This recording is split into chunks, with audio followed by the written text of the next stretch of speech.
everybody, welcome back. Today we are going on a little adventure. I'm driving 3 hours away to Western New York, so it's gonna be awesome. I'm so excited. I've been waiting to meet this, how do I even describe her? She's just so awesome. She's a gun enthusiast, she's a tree tapper, dairy farmer, everything in between. She is a BA, if you know what that stands for. So join me along on this awesome journey. Sounds so cheesy. So I'm so excited to be able to show you guys her farm and her operation, and it's probably gonna be a really busy day for her. It's so nice out today. It's 55 degrees. So today we're going to see Nikki Boxler. If you've ever heard of her, she's huge on Instagram and she does have a YouTube channel too. So let's head out. See you in 3 hours. Alrighty, I've been driving for about 2 hours. And we're almost there.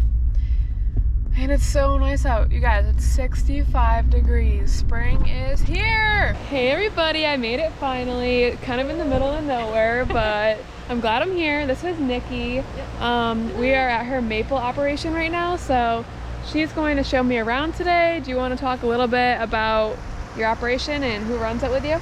Yeah, so welcome to the Sugarbush, the maple producers, that's what we call it. It's our maple woods, and this is where the magic begins. So my dad and brother are the owners of the operation. I just work here. I'm like the free labor, I guess.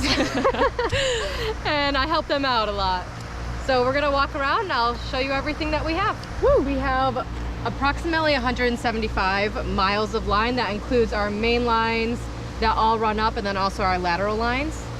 So if you see, you'll see all the blue lines here, and you'll see this black line that's an 1.5 inch line that goes down the bottom. We run a wet and dry line, so for our vacuum and then our sap to flow. And then all the lateral lines that come off of the main lines are the lines that actually are attached to the trees. Okay. And how many taps did you say you had? Yep, we have about 32,000 taps. Wow, that's a lot. I know, so everyone always asks how many trees you have. Yeah. And when, for maple farmers, it's not really trees, it's tap. by tap. Gotcha. Correct, yeah. Learning the lingo.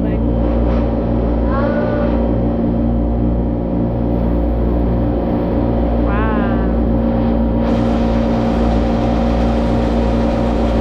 So all the tubing that you see is here all year round. We pretty much replace the tubing. We try to replace it every 10 years, maybe sooner. It all depends, but once we tap the trees, well, it's really a all year round operation because you're always constantly dealing with damage, wildlife, wind, snow, all of that. But once the trees are tapped, then we are just constantly walking the lines and looking for damage. And we have several different woods, so once we get through one of them, we just go to the next, and it's a big circle. And as soon as you finish all of them, you just start all over again. Oh, wow. This is one of our sap silos. What? And this one holds 30,000 gallons of sap. So it's connected to our woods, and our woods runs directly right into the silo. Then we bring our tanker truck up and fill it up and take it down to our main farm, where we run it through the reverse osmosis machine and the evaporator. So you have access, obviously, to get into the silo. Everything is cleaned and washed. So if the sap is running really good, and then say we have a freeze, we actually wash everything. So all of our tanks, or as soon as we empty them, we do try to wash them consistently. How do you wash them? Go inside? We have, so my dad actually puts one of these tanks on the back of his truck, and then it fills it with water, and he'll take it, to all the silos. This opens right up, and you kind of get right in there. And then same with all the tanks with no lids on them, that all gets washed as well. So we're driving around, going to check out a couple of our maple woods, since they're not all in one location. And so it's like the perfect time, I guess, to tell you a little bit about maple syrup. Give you a little sap story, if you will. Very pretty. Yeah, so sap, if you see it, showed you some videos. I can't talk and focus. When you see the sap through the line, it's actually clear, and also when you see it in the sap extractors, that's because syrup does not come out of the tree looking like it does when you put it on your breakfast. Instead, it's actually only about 2% sugar content, and so it's really clear, like sweet water, pretty much is what it is. And the sugar content ranges all the time, day to day, different woods, everything. But right now, this year for us at Boxler Maple, we're doing about 2%, and sugar content is actually measured in bricks. So our bricks right now is about 2% when it's raw sap. And then to make maple syrup, you want it to be 7 degrees above the point of water, that water boils, and you want it at 66 bricks. So Bricks just, like what we measure colostrum in too? Is it the same? Or is it different? I don't know. It probably is. I think it's the same. No, I'm pretty sure it's the same. So the max number of taps that you want on a tree is 3, and that's only if it's a really, really large tree. We always try to keep ours to 1 or 2 taps per tree, just because the tree health. And when you tap a tree, it doesn't hurt the tree. We actually use health spouts, so they're a little smaller diameter, and that way the tree. Wow, I can't talk right now. That way the tree can heal faster. So a healthy tree will heal in like 1 or 2 years, and it's like giving blood. It's like a person giving blood. So it doesn't hurt the tree, and the tree will continue to produce year after year, some of them for decades. And wow. I mean, we've had trees that we've been tapping since the beginning that my great-grandfather tapped. So as long as the tree is nice and healthy and remains that way, it'll continue to produce. When you are tapping trees, I'm not sure the exact inches in diameter of breast height, but I always go by the size of a telephone pole.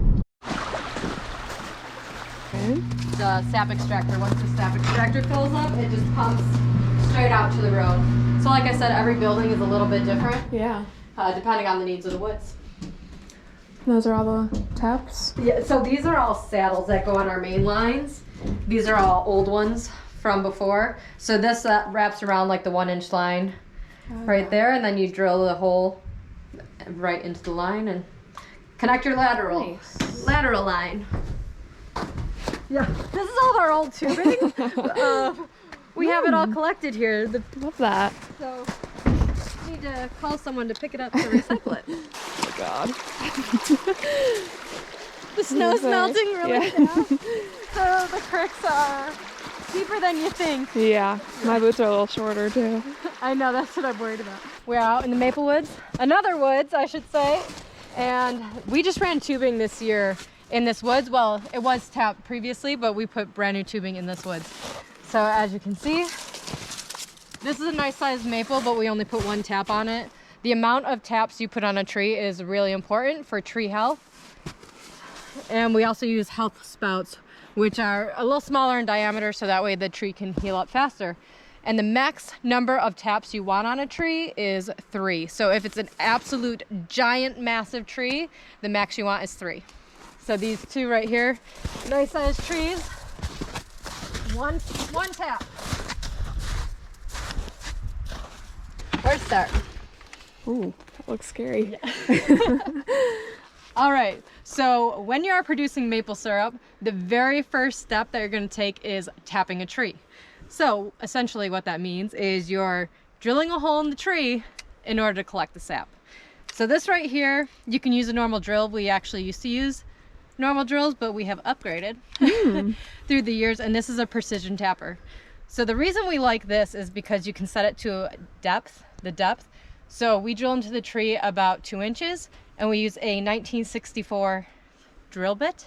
So here, these help stabilize the tree, because a lot of times when you're tapping, you're reaching overhead. You don't want to tap next to where previous holes are. So you're reaching overhead, you're a little unsteady. This really helps stabilize against the tree. It gives you a nice measured depth, and then it's spring loaded. So once you're all the way in, it will help release it from the tree. And yeah, we really like them. We've been adding one on every year, and we find that it helps a lot. It also helps your drill bit stay stable, so it's not like it doesn't wobble in the hole, so it's a nice tight fit with the spout. And yeah, that's really cool. Also prevents bit breakage. Haven't broke one yet with this. And then you're just using your little hammer and tapping in the spout. You got to be careful when you are tapping in. You actually will hear, you got to listen to the sound of the tree, because you'll actually hear it kind of stop. If you over tap, you could crack the tree, and you don't want that happening. It'll leak sap. That's a bad thing. But you also got to make sure you have it in far enough, because otherwise you'll have air leaks and you'll just have to go back and fix it all. famous tool. It's like a castrator tool. This is what we use to fix lines. So if you're adding on a fitting or anything like that, I'm not going to cut this line, but I'll kind of show you how it works. So say there was a squirrel bite. Actually, there were some, so I took this off. But so say there was a squirrel bite in the line, you want to get rid of it. You can just clamp around, and then you can just clamp around again, you know, cut it with your knife. And then you just take another connector here, and then you would put it in here and then squeeze it together. So this measures the vacuum that's running through our lines. So we'll actually go pull a spout right now and see what the vacuum is. Ooh. So you can hear the vacuum. And then it usually takes a minute. Well, not a minute, but 24. What's the number you want? Not 24. No, the closer to 30, the better. It's slowly climbing. Ideally, we want over 25. We always try to aim for 27 or higher. Is obviously the higher the number, the better. But yeah, that's not bad. All right, so a question I have is, how long is the season? Because it seems like a lot of work. So how long are you doing all of this for? It is a lot of work, and this is probably one of the things we should have covered right off the bat, but I wasn't even thinking. So maple season typically is late winter, early spring. So you're really looking at the temperatures, and you want it to be freezing at night, warm up during the day. That's when the sap will really start flowing. Okay. So it can be a really short season, or it could be, 2 months. It really depends on the temperature. So is this like one of your longer seasons? This season actually started way later than normal. Normally we'll tap sometime in January, and the sap will be running, and about by the second week of March, it's like starting to dry up. But the longest we have tapped, we have had sap run into April, but typically by March, the end of March, it's about done. Welcome to the future home of Boxler Maple. So this is our building that is currently being built. As you can see, it is timber frame, and here is where we're going to be our new production facility. So pretty. Love that. So cool. It smells really good in here. Yep. And so we have on the floor too, if you look down, we have the maple leaves and the concrete, which the concrete will be shined up. It's pretty dirty right now. That's such a good idea. And then when you look in, this is where our evaporator will be. Okay. So right from the grand entrance, and you'll see the evaporator, and you'll be able to come and watch us make some maple syrup. And then out here we have our silos. Massive.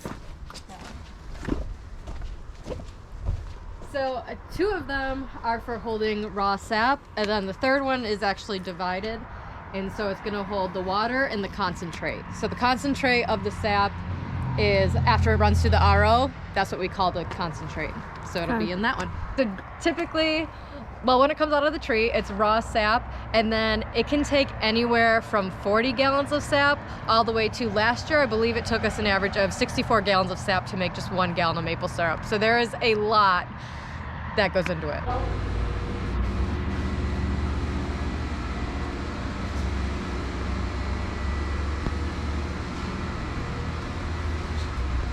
Where's that one?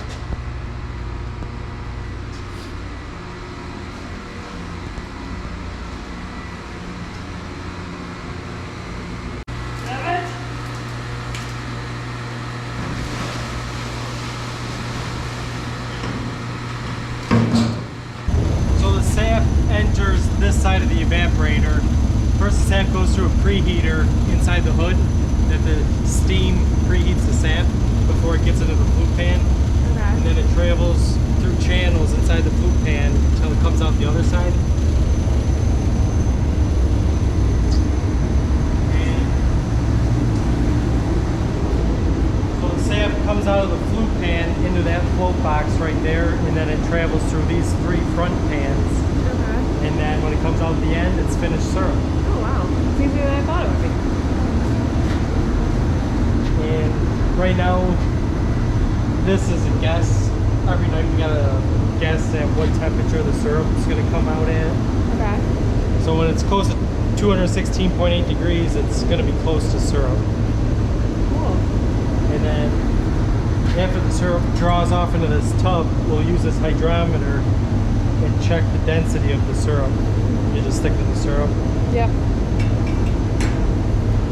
and then we use this filtrate powder, mix it in with the syrup, and then that powder acts as the filter inside that press right there. Oh, right. So that powder will actually trap the sediment. It keeps the sediment from getting to the paper, because once it gets to the paper, it plugs it up. Oh, okay. So the syrup actually coming out of here will look a little cloudy because there's just debris and sediment in it. And then once it goes through there, it'll be crystal clear. And then after that, it just gets put in the barrels? Yep, it gets pumped into 40-gallon stainless drums. Last year we filled 416 stainless steel barrels. That's a lot. And right now we only got like 65 filled, so we got a long ways to go. I'll fog that up or not. Ooh. That's cool. Okay, everybody, we are wrapping up here. Thank you so much for having me today. It was so much fun. Thanks for coming out. Yes, and tell them where they can find you. Yeah, so you can find Boxler Maple over on Instagram at Boxler Maple, on YouTube, The Maple Farmer, well, just Maple Farmer, and then you can find myself at Nikki Boxler across all social media platforms. Yeah, so go find her, especially on YouTube. She's just starting off there, and there's not many maple farmers on YouTube, so go give them support. Yeah, Go give them support. let us know what you guys want to know, and I'll make a video. Yeah. Bye, everybody.